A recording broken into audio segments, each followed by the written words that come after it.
Au sommaire cette semaine, consultation publique au Parc naturel régional de Portneuf. Les députés du Bloc québécois à la défense du système de gestion de l'offre. Une programmation hivernale pour le Festival de Petite-Vallée. La gagnante de l'émission Le Lot du Diable est une citoyenne de Newport. Marina Orsini a participé au 26e Téléradioton de la ressource à Rimouski. Gala de boxe amateur dans les Laurentides et compétition de Ice Cross dans le Bas-Saint-Laurent. Bonne émission.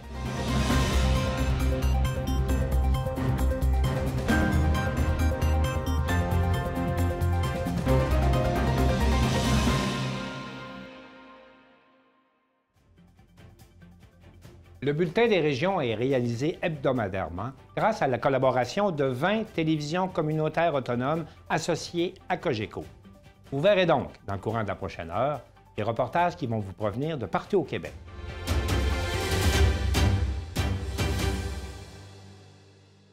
Dans la région de Portneuf, des consultations publiques sont en cours au sujet de la préservation du parc naturel régional. On écoute le reportage de Charles Laviolette.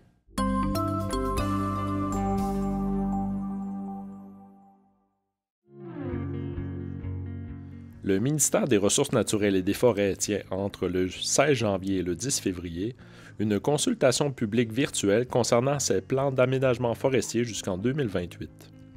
Plusieurs personnes ont été surprises de constater que les secteurs d'intervention potentiels incluaient des zones sensibles dans le territoire du Parc naturel régional de Portneuf. Selon Sébastien Perrault, directeur du parc, les projets d'aménagement forestier du ministère démontrent une profonde méconnaissance du milieu. On gère un territoire de 70 km², c'est 70 lacs, c'est 148 jours utilisateurs, il y a beaucoup de sentiers pédestres, il y a des villégiateurs. C'est un territoire qui est sensible, c'est un territoire qui a changé beaucoup depuis la création du parc. On voulait s'assurer qu'avec le ministère, il y ait vraiment un échange constructif avec notre organisation pour planifier ces coupes-là. Puis là, il y a une carte qui est déposée, puis ça a été la surprise totale. Même les gens de notre organisation, on s'est sentis brimés là-dedans. On ne s'est pas senti interpellé. Le territoire, on l'occupe chaque jour, on s'en occupe, on en prend soin.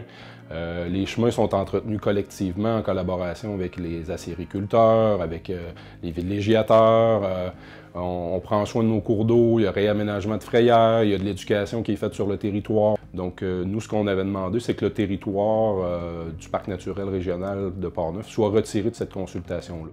On voulait vraiment prendre le temps de s'asseoir avec le ministère et puis de discuter d'enjeux importants, surtout de zones qui sont très sensibles.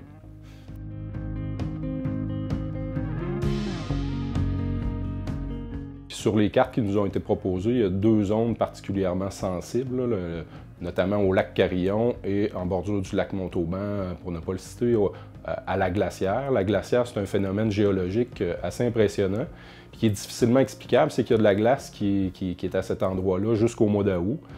Est-ce que si on va faire des coupes forestières là, est-ce que ça va brimer ce phénomène géomorphologique-là? On ne le sait pas. La forêt du lac Carillon, c'est une forêt qui a été mise en valeur depuis la fin des années 70. C'était le ministère Terres et Forêts de l'époque qui avait fait un projet avec la municipalité de Saint-Hubal pour mettre en valeur cette forêt exceptionnelle-là. C'est des arbres matures en bonne majorité. On parle d'épinettes rouges, d'épinettes blanches de bon diamètre. Il y a aussi une bonne densité de pruches du Canada. C'est des arbres qui sont vraiment intéressants. C'est un territoire qui est vraiment magique. Les villégiateurs ont conservé leur lac de façon exceptionnelle. C'est des sentiers, c'est un milieu qui est vraiment à conserver, là. Nous, on a des installations à cet endroit-là, mais c'est vraiment de faible densité. On a 8 espaces de camping, on a 4 prêts à camper, on fait de la location d'embarcation. Donc, c'est vraiment un développement récréo-touristique de très faible intensité.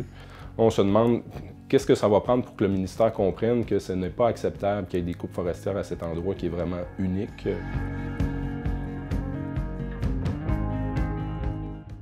On est tout à fait pour l'exploitation forestière, sauf qu'on aimerait ça que ça se déroule vraiment de façon harmonisée, en gestion vraiment intégrée des ressources. Il y a des chasseurs, il y a des pêcheurs, il y a des activités récréo-touristiques, il y a des villégiateurs sur le territoire, et la foresterie qui a sa place à cet endroit-là, mais ça doit se faire au bon endroit. Le transport du bois doit se faire au bon moment. Est-ce qu'il y a des arbres exceptionnels qu'on pourrait préserver pour que les clients puissent les observer? l'entretien des routes, l'entretien des ponts. Dans le fond, on aimerait que la forêt soit cultivée un peu comme la terre qu'on hérite de notre grand-père. Dans le fond, des activités qui sont peut-être plus fréquentes, de moins gros volume, plus réfléchies et qui ne se planifient pas derrière un ordinateur à distance. Là, il y a une forte opposition, il y a un fort mécontentement, il y a beaucoup de craintes parmi les villégiateurs, parmi les utilisateurs. On aurait vraiment évité ce genre de mécontentement-là si on avait eu une meilleure connaissance du territoire, puis qu'on aurait peut-être fait des visites de terrain avant de planifier des coupes forestières. Ça serait sûrement déroulé beaucoup mieux, là. C'est pour ça qu'on a demandé hier à la consultation publique qui a eu lieu, qu'il y ait vraiment une rencontre en personne dans l'ouest de Portneuf qui traitera uniquement du territoire du Parc naturel régional de Portneuf. Puis on remercie le chef de l'unité forestière d'avoir accepté notre demande pour que cette rencontre-là puisse se dérouler rapidement.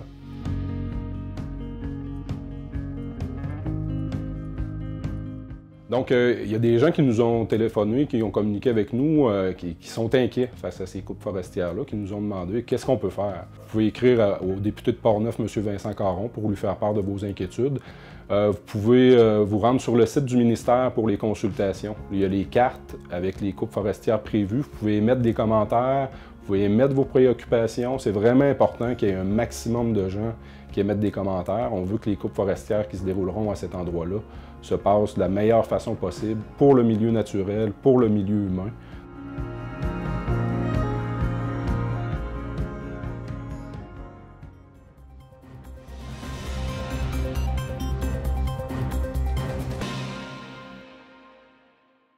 Trois députés du Bloc québécois étaient de passage à Berthierville cette semaine pour faire la promotion de leur projet de loi C-282 visant à protéger le système de gestion de l'offre en agriculture. Et le journaliste Alain Bellumeur de CTRB Berthierville était sur place et nous a préparé un reportage.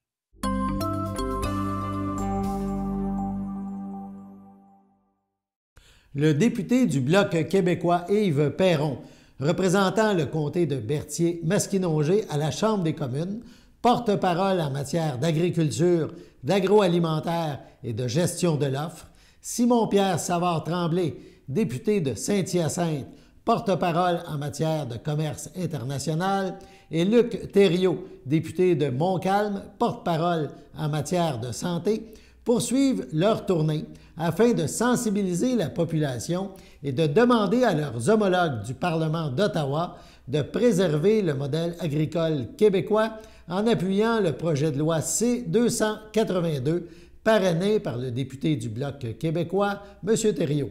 Pour le trio de députés, les protections que les producteurs canadiens et québécois avaient acquises s'érodent au profit d'une entrée accrue de production étrangère dans nos marchés. Suite à plusieurs motions unanimes pour empêcher les sacrifices de portions du système, le Bloc québécois a constaté au fil des ans que les gouvernements en place ne se sentaient pas très liés par l'engagement moral de leur vote. Ainsi, le Parti du Bloc québécois a demandé de protéger le système de gestion de l'offre par force de loi et de redéposer un projet de loi afin de les obliger à tenir parole. On parle ici du projet de loi C-282. Un vote est prévu à la Chambre des communes le 8 février prochain. Écoutons les députés Thériault, Savard-Tremblay et Perron nous entretenir de ce dossier, un enjeu majeur qui touche toutes nos régions.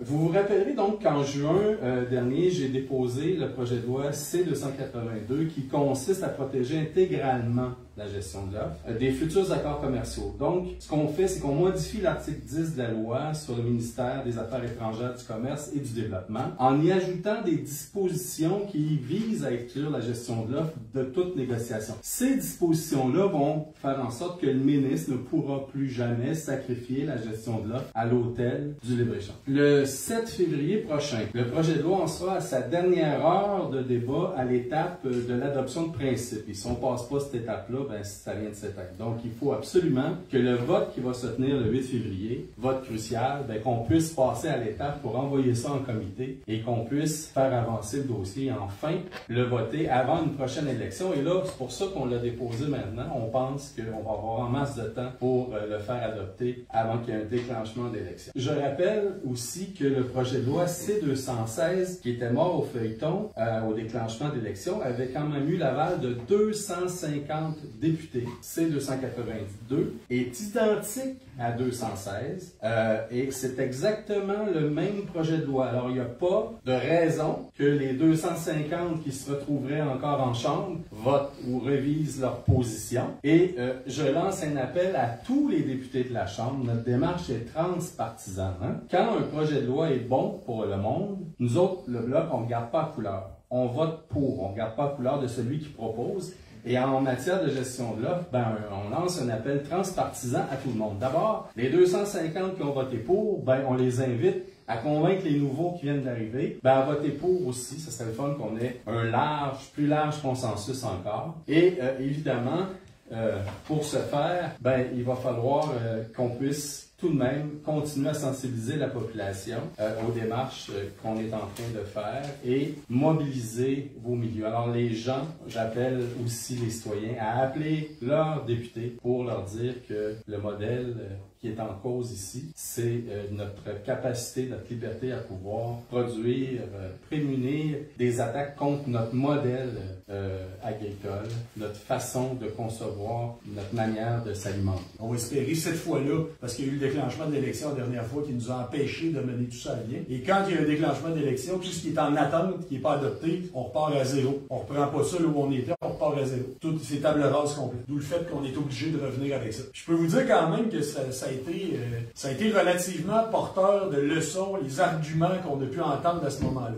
La scène est toujours la même. À chaque fois, le gouvernement, peu importe sa couleur, s'en va négocier des accords commerciaux. Il va vous dire, inquiétez-vous pas, il n'y aura pas de brèche, je vous le promets. On est là pour vous défendre, on va se battre pour vos intérêts. Là, ça se renvoie la balle, je ne ferai pas comme mon prédécesseur, moi je vais le faire pour vous. Puis moi, je peux vous dire d'ailleurs, les négociations, je suis sur le comité du commerce, puis j'en sais pas plus que vous sur les négociations, même quand c'était huis clos. On nous a même déjà demandé d'étudier un accord sans avoir même le texte. Vous donner une idée. Donner une idée de l'opacité qu'il y a là-dedans. Puis là, au final, aucune transparence. Puis quand l'accord devient public, puis que là, on nous dit, dépêchez-vous, il faut voter pour, ça presse, parce que sinon, on va l'échapper. Puis là, on n'a comme pas le temps de soulever des questions, parce que à chaque fois, on nous fait le coup de la course contre la montre. Là, à chaque fois, on découvre qu'il y en a un petit pourcentage quand même de cédés. Mais là, l'excuse, ça va être, ce n'est qu'un petit pourcentage. Il n'y a rien là, on va envoyer les chèques. Les chèques, c'est toujours très long. Comme je vous disais, ça ne vient jamais vraiment remplacer une brèche dans un système qui fonctionne. Mais quand on les additionne en plus, là, ces petits pourcentages-là, c'est plus une petite brèche, il me semble. Après 3 des 4 derniers accords là, qui ont été signés par Ottawa, il y en avait dedans. On commence à avoir un cratère là, quand même. On commence à avoir quelque chose d'assez imposant. Là,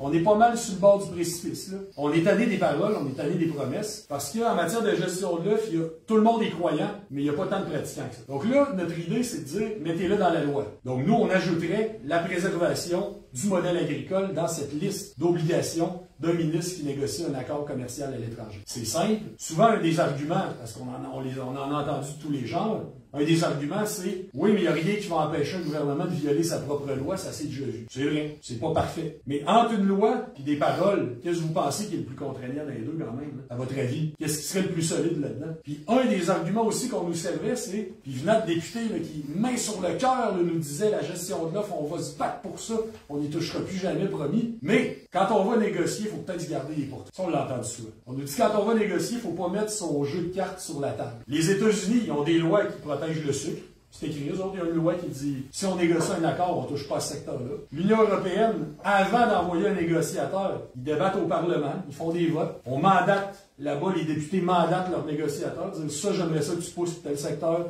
ça, touche pas, ça, on est ouvert, ça. C'est un Parlement a des droits à un moment donné. Donc, on devrait avoir le droit, nous, d'être capable de dire à des équipes de négociation, à des ministres, d'imposer que le système de la gestion de l'offre, qui est fondamental pour ce qu'on a dans nos frigidaires, qui est fondamental pour notre autonomie alimentaire, qui est fondamental pour notre occupation du territoire, qu'on juge que c'est pas acceptable de toucher à ça. Le Québec veut garder son modèle agricole. Puis là, je parle du Québec, mais dans le fond, ça s'étend au Canada au complet. Et d'ailleurs, on aura une opération aussi pan-canadienne, parce que le 8 février, c'est le vote. On aura aussi des gens qui seront présents pour mettre de la pression sur les députés. Parlez à vos députés. Parlez à vos amis qui ont des députés d'une couleur différente que celle du Bloc québécois aussi. Ça, c'est important.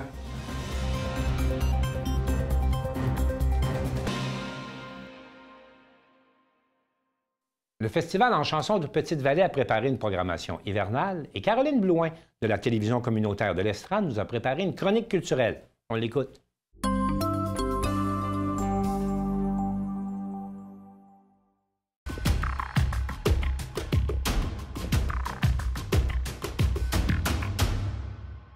Bonjour Marc-Antoine Dufresne. Bonjour Caroline.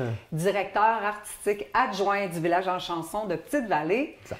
Tu viens nous parler de ce qui s'en vient comme programmation, mais pour l'hiver 2023. Ben oui, c'est en plein ça. Donc, même si c'est l'hiver, même s'il y a de la neige, annonce une tempête cette semaine, c'est pas une raison pour rester en cabané. Puis si ce qu'on veut, en fait, c'est offrir des sorties culturelles aux gens du coin, même si on est en plein milieu de l'hiver, parce que ça fait du bien de se rassembler puis de se voir autour d'un bon spectacle. Absolument. Donc, quelques événements à venir là, en janvier, février puis en mars. Parfait. À quoi on peut s'attendre? Oui, bien, ce vendredi soir, donc on est le 27 janvier, à l'église de Grande-Vallée, à 19h, on a un spectacle de musique classique, donc un concert avec une soprano, Marianne Lambert, qui est venue au festival l'année passée. Marianne qui joue beaucoup à l'opéra, qui joue beaucoup sur les scènes de Montréal et de Québec, qui sera accompagnée d'une harpiste. C'est assez rare qu'on a le mariage harpe et chansons et voix, en fait. Et on aura ça vendredi soir. La harpiste Valérie Milot, qui est quand même la harpiste québécoise qu'on voit le plus finalement à la télévision, à jouer avec les orchestres et compagnie. Et Valérie puis Marianne nous proposent une soirée de chansons à la Belle Étoile. C'est un peu le titre de leur spectacle, mais en italien. Je pourrais pas vous le répéter. Je crois que c'est Canzone di Notte ou quelque chose du genre. Et c'est des airs, oui, italiens pour la plupart, mais on aura également du Schubert, du Mozart qui seront au programme. Donc des airs classiques, chansons et harpe. Ce sera une très, très douce soirée. Canzone di Notte, ça veut dire, c'est les chants de la nuit. Donc, c'est principalement des airs italiens. C'est tout ce qui se passe la nuit. Nos réflexions, nos peurs, nos rêves, nos fantasmes aussi.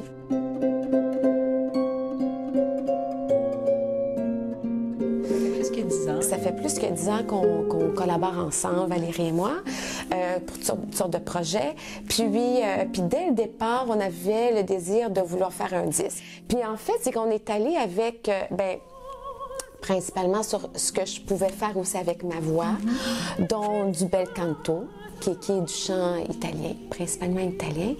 Puis finalement, à force de regarder du répertoire, finalement, on a réalisé qu'il y avait un leitmotiv qui revenait, qui était les chants de la nuit, le fantasme, la rêverie.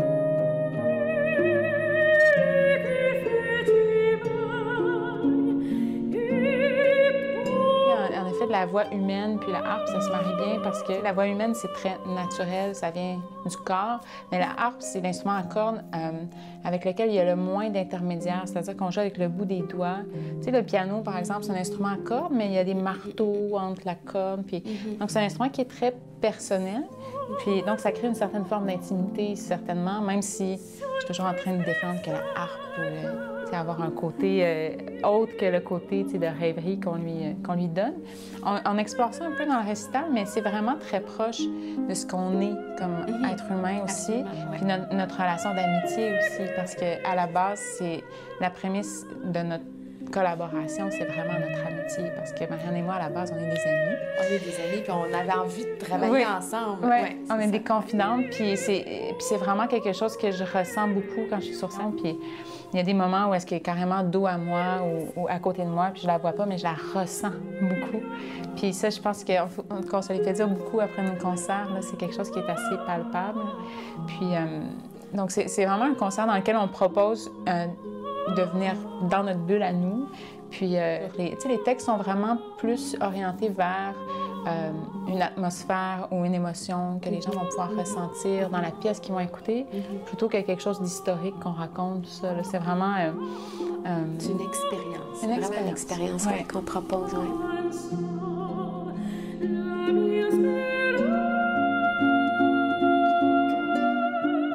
Donc, on se rassemble dans le cocon chaleureux de l'église de Grande-Vallée qui a une magnifique acoustique d'ailleurs pour ce type de spectacle-là. On en fait depuis quelques années à l'église. Et puis là, c'est vraiment une soirée d'air italien qui nous sera offert. Et c'est à 19h, comme je vous l'ai dit. Et via notre partenariat avec la Fabrique de Grande-Vallée, on remet 2 $ par billet à la Fabrique pour la préservation et la mise en valeur du patrimoine religieux. On sait que la Fabrique de Grande-Vallée est en campagne de financement pour la rénovation du bâtiment. Donc, nous, dans le cadre de notre entente avec la Fabrique Saint-François-Xavier, on remet toujours 2 $, par billet de spectacle vendu pour leur projet de réfection et de mise en valeur du patrimoine. Très bonne idée. Oui. Vraiment. Oui. Ensuite de ça, à quoi on peut s'attendre encore? Le vendredi suivant, donc on se transporte le 3 février cette fois-là. Au camp Chanson de Petite-Vallée, on accueille Jeanne Côté, qui est une fille du village qui vient présenter son premier album. Jeanne, on a eu la chance de la voir à de nombreuses reprises quand même en spectacle à la Vieille Forge, mais c'était jamais les chansons d'un vrai album, c'était toujours des mini-albums qu'elle lançait, donc des EP. Et là, cette fois-ci, elle sort justement ce vendredi son album Suite pour personne. Donc, un album de chansons originales, des nouvelles chansons qu'on n'a jamais entendues aussi. Et je crois bien que Jeanne fera son petit bonhomme de chemin, là, sera en entrevue à Radio-Canada, au National cette semaine d'ailleurs, pour parler de cet album-là. Et puis, elle vient nous l'offrir en primeur. Nous, c'était important d'avoir une artiste de Petite-Vallée qui vienne lancer son album, son premier album chez soi. Au camp Chanson. Au camp Chanson, donc une belle soirée. Elle sera accompagnée de ses musiciens, donc elle n'est pas en solo cette fois-ci. Elle sera accompagnée de 2 ou 3 musiciens sur scène avec elle pour nous offrir ses plus récentes chansons, dont La Vague, qui joue quand même un peu sur certaines radios universitaires, notamment du côté de Montréal. Donc un beau spectacle. Encore une fois, tout en douceur quand même, et ce sera une belle occasion de se rencontrer. Oui, puis j'ai réservé une entrevue avec elle aussi. Ah, ça sera super. On pourra l'entendre sur les ondes de TVCA dans ce cas-là. Également. Fantastique. Et puis Jeanne va faire également un spectacle lancement à Gaspé le lendemain au Café Paquebot. D'accord. Wow. Et voilà. C'est donc bien agréable. Ben oui. Est-ce qu'il y a d'autres choses? C'est tout en chanson pour l'instant. C'est tout en chanson, puis on va aussi continuer en chanson plus tard en mars, le vendredi 24 mars. Cette fois-là, on reçoit une formation qu'on a déjà reçue à de nombreuses reprises à Petite-Vallée. Qui ça? C'est la formation Quartz. Donc, c'est un quatuor vocal a cappella, 4 garçons qui s'éclatent dans une mise en scène de Serge Postigo avec un répertoire de chansons francophones majoritairement à travers les âges. Donc, ce spectacle-là, c'est un nouveau show qu'on n'a jamais eu l'occasion de voir à Petite-Vallée. C'est les a cappella Hero. Donc, le titre est en anglais, mais le répertoire est quand même en français pour la majorité. Et les garçons unissent leur voix. C'est des hommes qui ont une formation de chant classique pour la plupart, dont ils ont été dans les maîtrises de petits chanteurs à Trois-Rivières puis à Montréal. Mais là, se décomplexent un petit peu en jouant de la pop avec leur voix, du rock, du traditionnel aussi, quelques airs classiques. Donc, c'est vraiment très, très éclectique comme proposition. Varié. Ouais, varié, très varié. Donc, une grosse soirée de chansons avec les gars de Quartz. Puis pour ceux qui les ont déjà vus sur scène, là, c'est un feu roulant du début à la fin. Il y a beaucoup d'humour aussi dans leur mise en scène. Bon, c'est Serge Postigo qui a quand même fait ça. Il sera pas là. Il joue à Paris d'ailleurs en ce moment dans une production. Mais c'est lui qui accompagne les gars, qui signe la mise en scène depuis le début de leur carrière finalement. Donc Quartz, qu'on est bien heureux de recevoir à nouveau à Petite-Vallée. Au mois de mars. Oui, au mois de mars, on va peut-être faire on va être rendu là, on va avoir besoin de ça. Exactement, l'hiver va s'étirer, ça va nous prendre une belle sortie. Ce sera notre dernier spectacle de l'hiver à ce moment-là. On sera déjà rendu au printemps, mais je pense qu'on va pouvoir dire que c'est encore l'hiver. Et là, pour ce qui est du Festival en chanson, c'est le 40e qui s'en vient. Avec comme passeurs Florent Volant et Richard Séguin. Et voilà. Donc, on a annoncé ces passeurs-là l'été dernier. En décembre, on a annoncé quelques spectacles. Comme vous le savez, le 40e cette année aura lieu un petit peu plus tard. On n'est plus fin juin, début juillet. On sera du 28 juillet au 5 août 2023 pour s'adonner dans les vacances de la construction parce que, comme on le sait, le chantier de construction du Théâtre de la Vieille Forge va commencer normalement ce printemps et on doit s'accoler avec les vacances de la construction pour pas qu'il y ait un chantier en plein cœur du festival et qu'on entende des pelles mécaniques. Est-ce que ça va être sous le chapiteau encore? Oui. Le chapiteau de la Vieille Forge va toujours être au même endroit à Petite-Vallée pour les 2 prochaines éditions. en attendant la construction du théâtre qui se fait sur le même site de la Longue-Pointe, mais pas au même endroit que le chapiteau. Donc, tout ça peut cohabiter quand même. Okay. Donc là, le festival a lieu un petit peu plus tard et on a annoncé quelques spectacles, dont évidemment Richard Séguin, Florent Volant qui sera sur scène avec d'autres groupes autochtones, dont Maton, le groupe de son fils Mathieu McKenzie. Florent se relève d'un AVC il y a quelques années, donc il va faire le spectacle peut-être plus assis, ce sera un spectacle tout en douceur aussi, avec un autre groupe Innu sur scène. D'ailleurs, nos passeurs seront aussi du spectacle Les Saisons de Vigneault. Spectacle de l'ensemble vocal Tourelou de New Richmond. Avec Guylaine Fournier. Guylaine Fournier, qu'on connaît bien de Grande-Vallée, qui va diriger le chœur dans un répertoire de Gilles Vigneault, qui est aussi un artiste qui est bien associé au festival, qui a été parrain à l'époque. Donc, Richard Séguin va chanter sur ce spectacle-là, Florent aussi, avec une centaine de choristes de la région. Ça va être très, très beau. Pour avoir déjà travaillé avec Guylaine aussi. Oui, on peut s'attendre à une magnifique soirée. Sinon, on a annoncé également les concerts de Patrice Michaud, un artiste qu'on connaît bien, qui a débuté au festival aussi en 2007-2008, je pense, qui vient nous présenter son nouveau spectacle. Il y a Grégory Charles qui s'ajoute à la programmation cette année du côté du Théâtre de la Vieille Forge. Plus intimiste au piano. Intimiste au piano. Grégory Charles, on le sait, c'est un jukebox. Il peut tout jouer sans avoir les partitions devant lui. Donc, exactement. Il va nous proposer un spectacle concept pour le 40e du festival.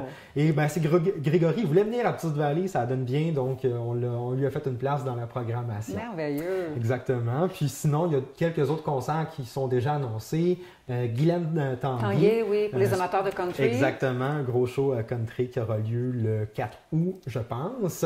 Et quelques spectacles de fin de soirée qu'on a déjà annoncés, soit les Hey Babies, la formation acadienne. Qui est déjà venu ici aussi. Déjà venu, exactement. Je pense que c'est 2014 à peu près. Là. Ça fait un petit bout qu'on les a reçus. Mais les filles font leur petit bonhomme de chemin depuis ce temps-là. Donc, à voir sur notre scène. Ainsi que Marilyn Léonard, qui est une jeune sensation de la chanson pop québécoise, qu'on l'a vue à la voix il y a quand même quelques années et qui là vient nous présenter ses chansons. Mais tous les autres spectacles, parce que là, c'est peut-être 7 ou 8 spectacles qu'on a annoncés, les 50 autres à peu près devraient être annoncés en mars prochain. On travaille sur la programmation actuellement. Faut pas oublier rien. J'espère. Non, je pense pas. Donc, pour ces spectacles-là, les billets sont déjà en pré-vente pour les amateurs. On a mis en vente ces spectacles-là avant Noël. On a connu une vente record. Finalement, là, beaucoup de billets vendus. Donc, il ne faut pas trop attendre. Hein? Si on veut des bonnes places, évidemment. C'est sûr que nos salles, le chapiteau québécois de Grande-Vallée, c'est assez grand.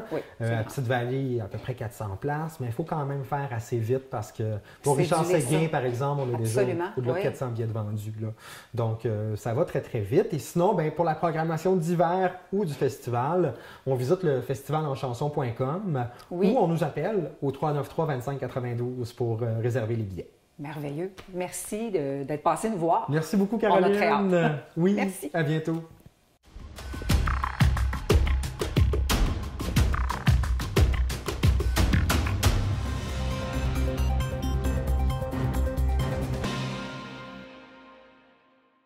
C'est une résidente de Newport qui est la grande gagnante de la populaire émission Le Lot du Diable et Marc Hébert de la télévision communautaire de Grande-Rivière l'a rencontrée.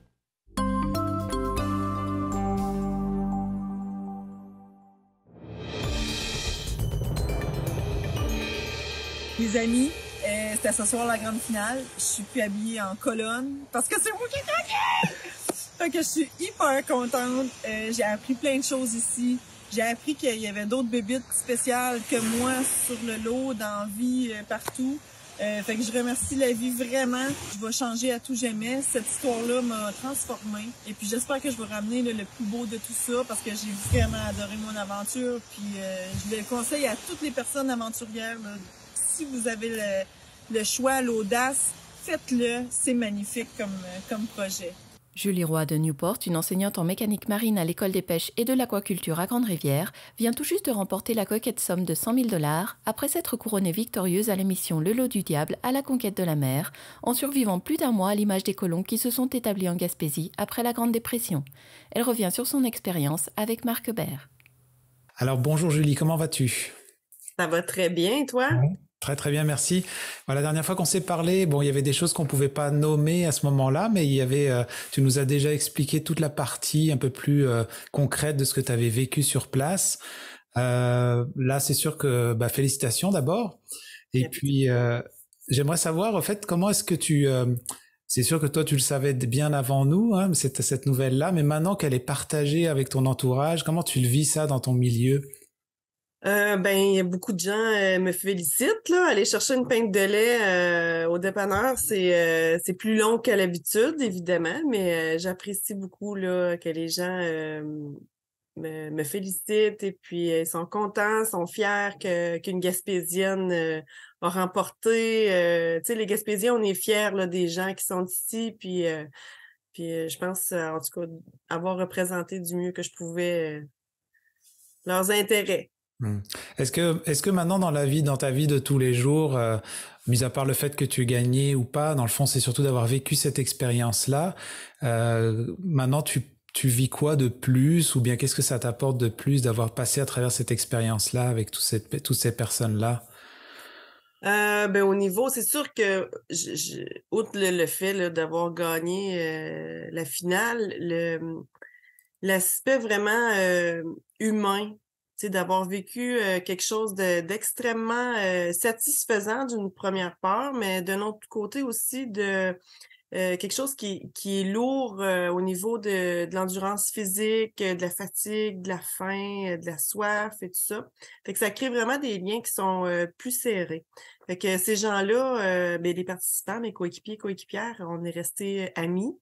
On a un groupe Messenger, on se parle à tous les jours, on s'encourage, on s'est revus quelques fois aussi. Je suis montée à Montréal en Beauce, je suis allée voir Karina quelques fois aussi.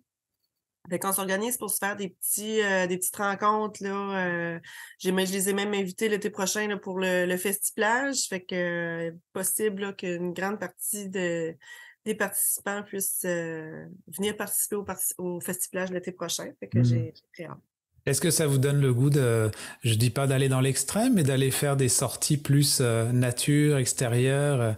Est-ce que vous ferez ce genre d'activité-là ou? Oui, je sais qu'il y en a qui se rencontrent beaucoup pour faire des montées là, en montagne. Et puis, Geneviève aussi, Geneviève Lavoie, là, qui est vivaliste. Elle a, dans le fond, une entreprise qui s'appelle Les Primitifs. Et puis, elle offre des sessions pour enfants, pour jeunes et pour adultes là, pour faire de la survie. Fait que oui, on est plusieurs qui ont inscrit nos enfants l'été prochain là, pour aller faire une immersion là, en survie avec elle, ou en tout cas avec son équipe. Et puis, c'est ça. Fait qu'on, oui, on joue plus dehors. Ça m'amène justement à ma prochaine question concernant les gens qui nous écoutent, qui auraient cet élan ou de vouloir forcément participer à cette émission, mais aller dans le sens du survivalisme. Qu'est-ce que tu donnerais comme conseil? Ce serait quoi les étapes à passer, ou comment on doit vivre son quotidien pour arriver à ça? En fait, je pense que peu importe la décision ou l'orientation que quelqu'un veut prendre, je pense que la première chose qu'il faut faire, c'est se mettre en action. On a beau réfléchir à un projet, on a beau regarder toutes les coutures de tous les côtés. Ah, je suis pas assez en forme, ou j'ai pas assez de connaissances, ou si on s'arrête à ça, on fera jamais rien. Fait que moi, je pense que la première des choses, c'est vraiment de se mettre en action. Vous voulez vous inscrire, vous voulez faire quelque chose, faites-le. Faites un premier pas. C'est comme aller sauter en bungee, hein. T'as beau avoir tout l'équipement, avoir vérifié la corde 20 fois. Si tu mets pas le pied dans le vide, il n'y a rien qui va se passer. C'est le premier, c'est le moment où tu mets le pied dans le vide, où tu bascules dans l'insécurité. C'est là où on découvre vraiment qui on est, puis c'est quoi nos capacités, puis jusqu'où on est capable d'aller pour s'en sortir. Fait que ça, c'est la première des choses. Après avoir passé pas des éliminations, mais des entrevues pour être recruté, si on veut, là, on se met en mode un peu plus préparation. Fait que je pense qu'au niveau des compétences, c'est important de les développer. Mais en même temps, quand on vit en société, hein, tout le monde n'a pas les mêmes compétences. Fait que moi, j'étais moins habile au niveau de la construction, puis c'était beaucoup axé sur la construction. Par contre, j'avais d'autres forces qui étaient...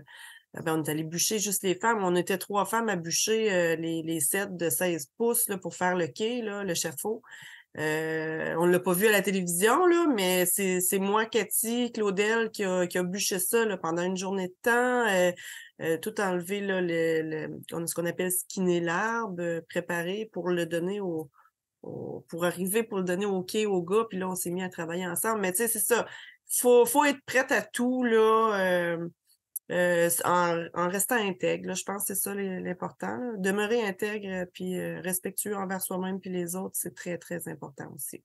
D'accord. Puis j'imagine que sans forcément aller vers s'inscrire faire une émission, je sais que comme tu viens de le nommer, il y en a qui ont des petites entreprises comme ça qui offrent des services, que ce soit pour les enfants ou pour les adultes, d'aller se dépasser, j'imagine, pour pouvoir essayer de connaître un peu plus ses limites. Ben oui, c'est comme l'enfant, comme moi, mon enfant, ben c'est vraiment une semaine immersive. C'est un sac à dos, un canif, avec le linge qu'il y a sur le dos, puis là, lui montre vraiment comment se faire un abri, comment faire un petit feu, comment pister des animaux, comment apprivoiser les bruits de la nuit. Ben, apprivoiser la nuit à cet âge-là, 9 ans, 10 ans, c'est pas très évident. Fait que, tu sais, c'est des atouts, je pense, qui vont être bons là, pour la suite, pour sa vie. Et si tu devais nommer quelques points qui ont fait que tu as été un peu au-dessus, dans le fond, d'arriver à la finale comme ça, puis de remporter ça. C'est quoi tes plus que tu mettrais là en valeur? Je pense que c'était il y avait plusieurs orientations à tout ça. Là. Il y a plusieurs causes pourquoi je me suis rendue en finale et je l'ai remportée. La première, évidemment, au niveau de mes connaissances, au niveau de la pêche. Ma stratégie aussi, sans nécessairement avoir une stratégie à l'arrivée, en me disant, bon, moi, je vais faire ça comme ça. C'est une stratégie adaptative. C'est-à-dire que je suis capable de me tourner de bord, puis d'analyser, tu sais, puis de se mettre en mode écoute aussi. J'écoutais beaucoup. Fait que j'étais capable de voir un peu les coups venir, puis de les esquiver à ce moment-là. Puis aussi, il y a une part de hasard là-dedans. Puis il y a une part où on a beau faire des alliances, il en reste pas moins que rendu au soir du jugement, au conseil, les gens décident vraiment ce qu'ils veulent. Fait que moi, je pense qu'en demeurant intègre aussi là-dedans, puis respectueuse envers les autres, ça m'a beaucoup aidé. Merci beaucoup. En tout cas, Julie, juste pour terminer, pour les gens qui nous écoutent, parce qu'on est diffusé aussi dans le secteur Lestran, dans le coin de Gaspé, de Grande-Rivière aussi, mais ceux qui sont un peu plus loin et qui te connaissent pas forcément personnellement, tu fais quoi dans la vie exactement par rapport à maintenant que tu es passé à travers cette expérience? Est-ce que tu gardes ton métier? Est-ce que tu fais la même chose? Oui, en fait, je suis encore enseignante en mécanique marine. Là, c'est sûr qu'avec le montant que j'ai gagné, je peux me permettre un petit peu plus de folie, comme retourner aux études. Fait que je me suis inscrite à la technique de génie électrique à Gaspé, au cégep de Gaspésie-des-Îles, c'est pour l'automne prochain, en fait. C'est une technique de 3 ans. Puis ça, c'est vraiment une technique qui va me permettre là, d'ajouter une corde à mon arc, là, à mon métier déjà, dans l'enseignement, mais aussi mécanique électrique, c'est très complémentaire. Et puis, j'avais envie là, de m'asseoir de l'autre côté. Au lieu d'être enseignante, je vais continuer à enseigner quand même, mais moins d'heures pour me transposer de l'autre côté de la classe, là, dans un beau banc d'étudiantes et étudiantes assidues et d'où le beau, c'est ça, de l'école des pêches derrière toi, là, de l'aquaculture. Oui. D'accord. En tout cas, revu des fois, fait que ouais. Là, c'est sûr qu'on démarre l'année 2023. J'ai le goût de te demander, parce que souvent on fait des entrevues, là c'est un bon lien avec la mise en forme, puis parce qu'on vient de traverser 2 années un peu de Covid, où il y a eu un peu plus de sédentarisation, on était peut-être un peu moins dehors. Si tu avais un message à faire passer aux jeunes, aux moins jeunes, pour justement essayer de se dépasser, qu'est-ce que tu proposerais? Je dirais premièrement de faire moins de temps d'électronique. Ça, c'est la première des choses parce que c'est prouvé qu'à toutes les 5 minutes, on regarde notre téléphone. Même là, j'avais des messages qui rentraient, j'avais l'œil qui y allait. Puis la concentration, pour ramener la concentration après avoir regardé le téléphone, ça prend au moins 45 secondes. Fait que ça, c'est des choses qui ont été prouvées là, dans les études. Et puis, je me dis que c'est ça. Éliminer l'électronique, c'est incroyable tout ce qu'on peut faire dans une journée. La preuve avec le lot du diable, c'est qu'on a accompli tellement de choses dans un mois.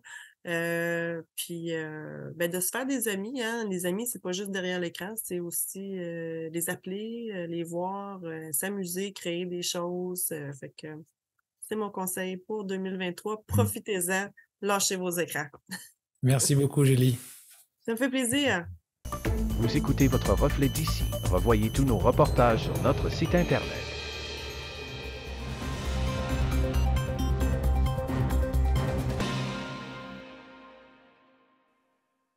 Le 26e Téléradioton de la ressource s'est déroulé le 22 janvier dernier à Rimouski. Plusieurs artistes étaient présents. On a amassé plus de 325 000 $. Et pour l'occasion, Marc Baudouin de la télévision de la Matapédia était sur place et s'est entretenu avec Marina Orsini.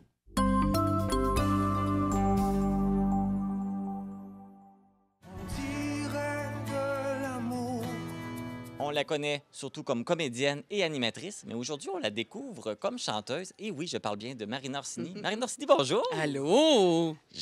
Comment ça va des papillons, là? Oui, parce que on ça va en scène dans minutes. Oui, c'est excitant! J'ai eu la chance de t'écouter chanter pendant la répétition générale. J'ai été agréablement surpris. Merci, tu chantes bien. Tu nous as caché ce talent-là. Non, je ne l'ai jamais caché. Je pense que ça a juste à donner que tu n'avais pas vu certaines choses, mais j'ai la chance que mon métier, des fois, m'amène justement à chanter pour toutes sortes de raisons. Mais je fais aussi beaucoup de soirées bénéfices comme ça, des levées de fonds, des soirées de spectacle où le monde de la musique, les musiciens, les chanteurs m'invitent à faire des shows avec eux. Puis sincèrement, c'est un de mes plus grands bonheurs. Oui. Et puis, quel style de chanson que tu aimes chanter? J'aime un peu de tout. J'aime Bette Midler. J'aime, mon Dieu, c'est quoi les tunes que je fais? Parce que j'en ai fait quelques-unes là, chez nous, dans mon milieu. Les covers, je dirais. Il y a bien du cover que j'aime bien, les chansons populaires qu'on connaît. L'univers de Marjo que j'aime beaucoup, vraiment beaucoup. D'ailleurs, tu as choisi une chanson de Marjo pour le spectacle. Exactement. Puis je vais faire un beau duo avec Katia Darèche aussi. Je pars à l'autre bout du monde, de Paul Darèche. Ça, c'est vraiment des univers que j'adore. Des petites saveurs country aussi, là. Je trouve que c'est un univers musical qui nous porte, qui nous touche le cœur. Tu trouves que ça te colle bien à ta voix aussi? Oui, j'aime ça. Oui, c'est ça. Quand tu fais les chansons des autres, des fois, c'est pas évident parce que tu peut-être pas nécessairement le même registre. Mais c'est de trouver aussi des chansons qui nous collent plus à la peau. Puis ça, c'est des univers que j'aime beaucoup. Donc, la ressource pour... l'argent est ramassé pour la ressource, un organisme du Bas-Saint-Laurent, Gaspésie, île de la Madeleine. Je te suis sur Instagram. Oui. L'été passé, tu es venu en vacances en Gaspésie. Tu es venu aussi au Salon du Livre, ici à Rimouski. Oui. J'ai l'impression que tu aimes beaucoup les régions du Bas-Saint-Laurent et de la Gaspésie. Beaucoup, beaucoup, depuis toujours. Mais je dirais que la pandémie m'a permis aussi de découvrir davantage, honnêtement, parce qu'on était dehors, puis on voulait aller dehors. Et je dirais aussi à travers ma série documentaire Deuxième chance, on s'est beaucoup promené partout au Québec. On s'est promené à travers le monde, mais le Québec, on l'a vraiment découvert. Moi, en tout cas, je l'ai découvert davantage à travers mes tournages. Puis, mon Dieu, qu'on a un beau pays. C'est à couper le souffle, vraiment. Une grande fierté. Oui, on a des beaux coins ici dans la région. Vraiment, tout le temps. Puis le monde, qu'est-ce que tu veux? Le monde nous accueille, on a l'impression d'être chez notre belle-sœur, chez notre tante, chez notre grand-mère. Toute cette chaleur humaine qui est tellement naturelle, c'est toujours le fun.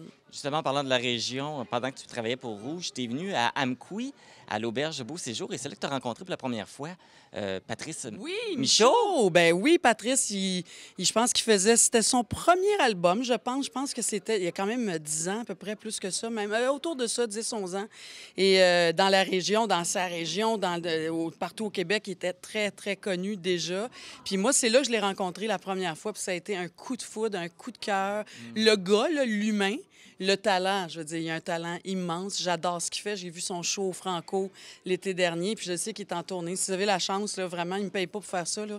Mais quelle performance, quel artiste, un charisme, un talent, un poète extraordinaire. Et là, tu as un bonheur ce soir, tu te retrouves sur scène avec lui?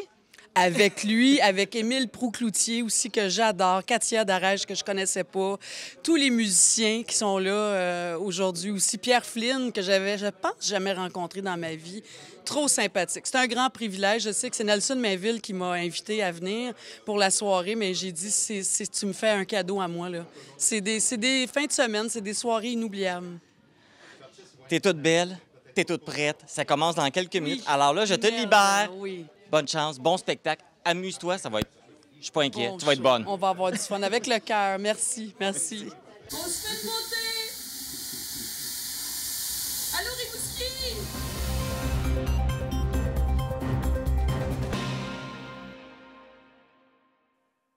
Dans les Laurentides, le Club 117 organise des galas de boxe qui sont très courus et des athlètes de partout au Québec. La foule est nombreuse et Richard Saint-Jean de TVCL nous a préparé un reportage.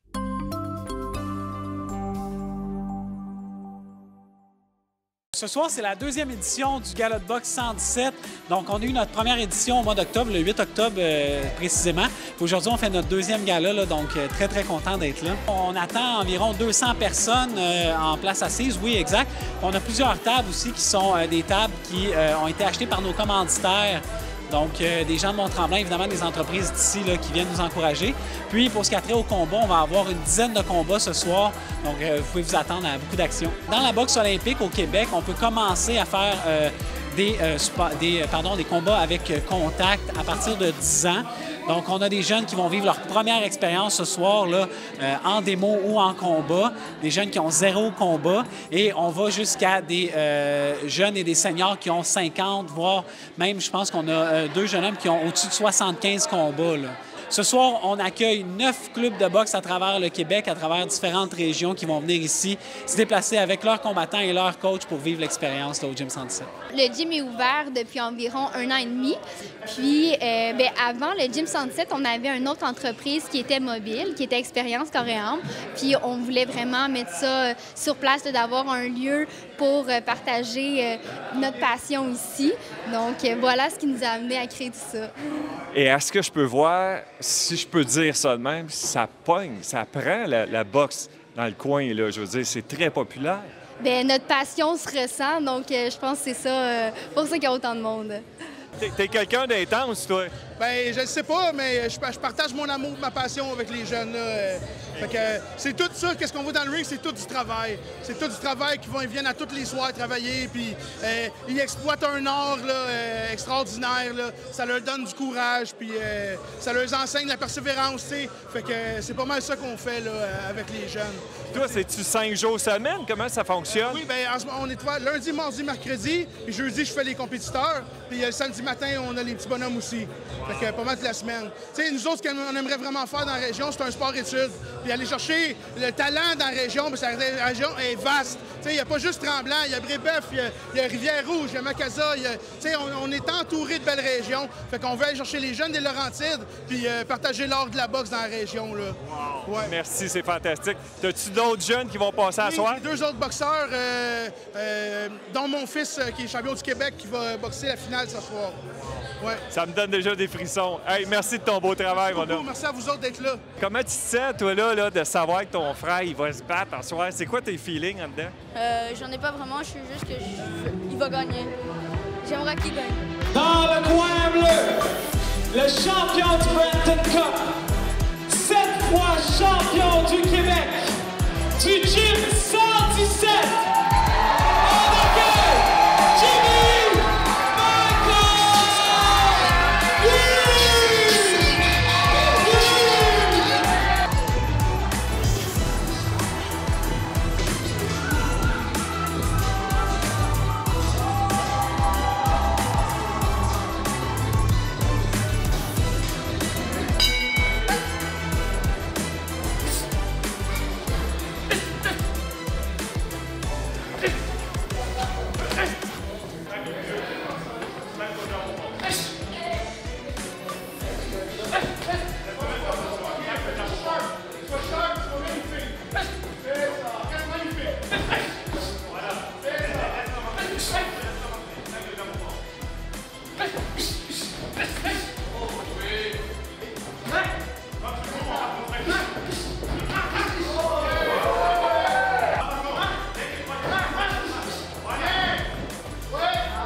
Après 3 rounds d'action, on a une décision unanime. La victoire va dans le coin bleu du Gym 107, Michael Green!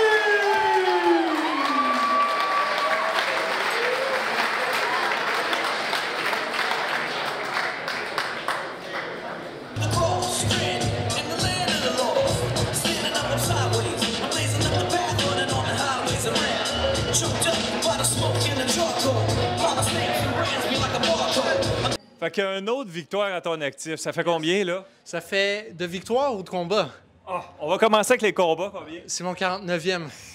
Puis de victoire? J'ai environ, je sais pas exactement, mais j'en ai peut-être 40 ou 39. Ouais, j'ai une couple de défaites aussi, j'en ai comme 6 ou 7. Mais c'est comme ça on devient meilleur.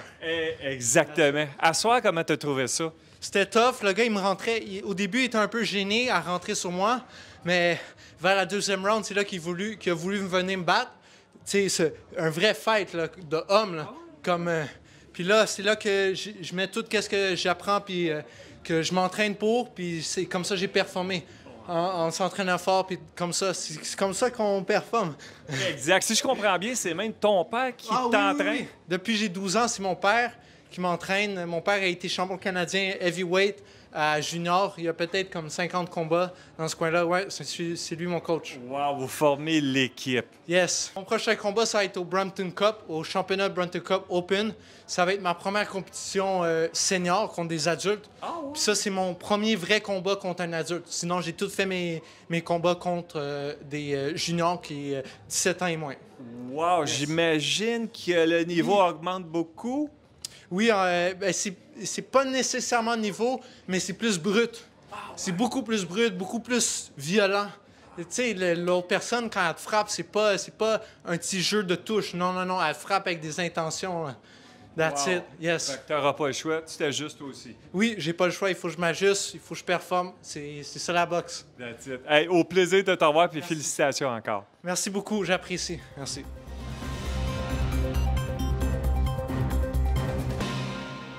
Le village de Saint-Angèle de Mérici accueillera une course de descente de patins extrêmes sur glace la semaine prochaine et Marc Després de la télévision de la Métis a rencontré un compétiteur.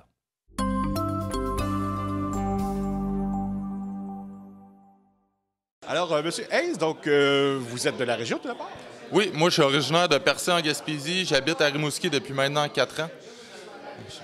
Et donc vous êtes un adepte de ice cross? Oui, exactement. J'ai commencé mon parcours dans le monde du ice cross professionnel. J'avais environ 18 ans. J'ai fait plusieurs parcours vraiment en Gaspésie.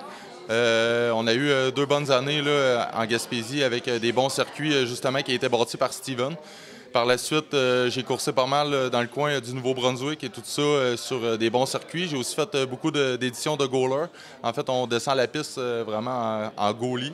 C'était vraiment intéressant. Là, puis, qu'est-ce qui vous intéresse dans ce sport-là? C'est la vitesse. C'est vraiment un sport de technique. On n'a jamais un circuit qui est pareil. On travaille tout le temps vraiment les jambes.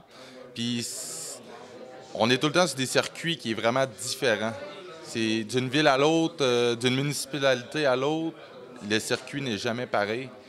C'est ce qui amène un défi à nous, d'être capable de courir sur des circuits qu'on sait jamais c'est quoi. Là. En ce moment, le circuit n'est pas dévalé. On a des athlètes de partout dans le monde qui viennent. Ils ne savent pas à quoi s'attendre. C'est une surprise. C'est ce qui fait le challenge, là, vraiment. Qu'est-ce qui vous a donné la piqûre vers ce sport-là? En fait, c'est la première édition à Percé qu'on avait faite. Moi, j'avais été donner un petit coup de main là, avec la gang qui s'occupait du terrain. Puis la personne ressource, Jerry, il m'avait invité à essayer le circuit. Et j'ai pogné la piqûre. C'est instant. Là. C'est sûr qu'au début, on pogne une coupe de débarque. Mais après 3-4 descentes, là, on pogne le beat. Puis c'est vraiment cool. Là. C'est le fun. Est-ce que vous faites partie du circuit international? Oui. Là, pour cette année, je prévois faire 2 courses, qui est Lost Valley aux États-Unis, dans le Maine, puis Saint-Angèle de Mérici. Les 3 années de pandémie, malheureusement, ne nous ont pas permis de voyager à cause des contraintes du COVID. Mais pour l'année prochaine, là, on a déjà au moins une dizaine de courses là, qui vont être affichées au calendrier, qui vont être dévoilées au mois de novembre, au mois de décembre. Puis on va tous partir, vraiment, notre team de la fédération, là, faire le circuit complet du championnat du monde.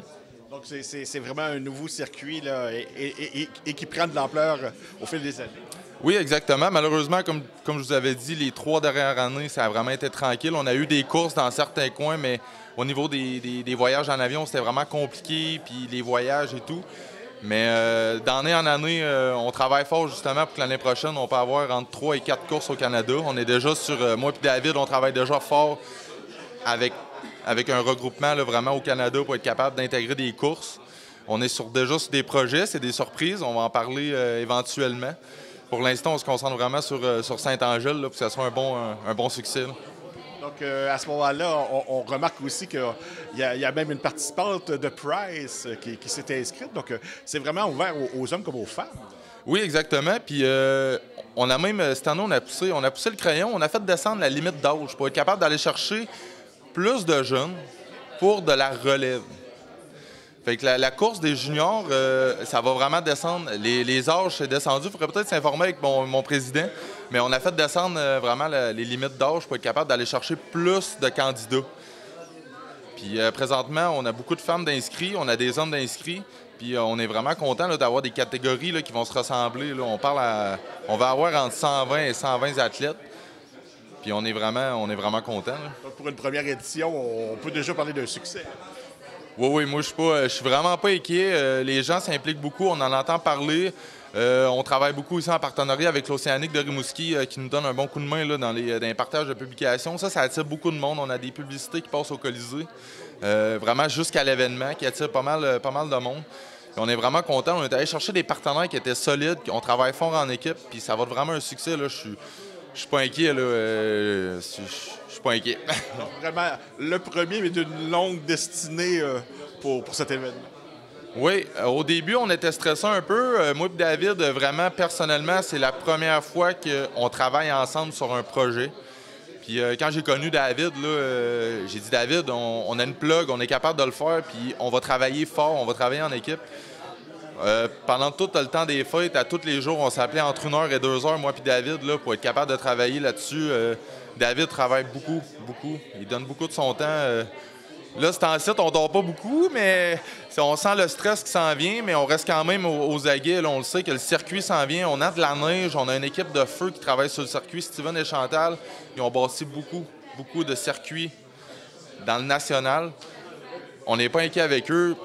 Présentement, ce qu'il y a sur le champ, ici en arrière, c'est exceptionnel comme terrain de circuit. On parle ça va de la qualité. Là. On va commencer à faire de la glace là, dans les jours qui suivent. Mais ça va être un succès, là. Je suis même pas inquiet. Donc, pour les gens à la maison, 3, 4, 5 février, il faut absolument marquer ça à son calendrier. Exactement. On vous attend à Saint-Angèle. Mais merci. Merci.